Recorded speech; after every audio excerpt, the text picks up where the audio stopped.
ঝোপা ঝোপা ধরেছে, উপরে দেখা যায় না, নিচে তাকালে খালি বেগুনি। দেখেন সম্মানিত দর্শকবৃন্দ, পাশে গমের জমি, আইল ফসল হিসাবে বেগুন চাষ করেছে। আইলে একটা গাছ, এখানে একটা গাছ, দুইটা গাছ, তিনটা, ওইদিকে অনেক আইল দিয়ে, আইলের পাশ দিয়ে গাছ লাগাই রাখিছে।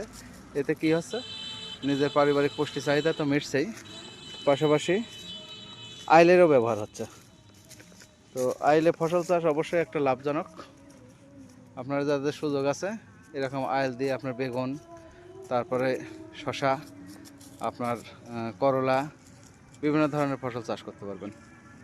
আইল ফসল, গমের জমি দেখতে আসবে, দুইটা বেগুন তুলে নিয়ে গেলে বাড়িতে খাওয়া হলো, এটা একটা দারুণ। দেখেন বেগুন দেখা যায় না, খালি পাতার নিচে শ্যামলা বেগুন। উপরে একটা পলিথিন টাঙায় রাখিছে প্রত্যেকটা গাছেই, যেন পাখি টাখি যেন না বসে, বাতাসে শব্দ হবে, এতে পাখি বসবে না, এই জন্য একটা প্রযুক্তি। বেগুনের প্রত্যেকটা বেগুন গাছের উপরে দেখেন পলিথিনের কাগজ বেঁধে রাখিছে, শব্দে পাখি বসে না। অনেক সময় পাখিতে কী করে, ওই যে যতটুকু খায় তার চেয়ে বেশি নষ্ট করে। এটা একটা প্রযুক্তি, আইল ফসল।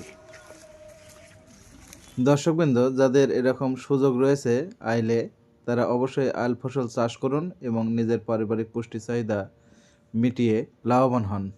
ধন্যবাদ সকলকে, ভালো থাকবেন সকলে। দর্শক, যদি কিছু বলার থাকে কমেন্টস বক্সে বলুন, আর চোখ রাখুন কৃষিকথা 24। ধন্যবাদ সকলকে।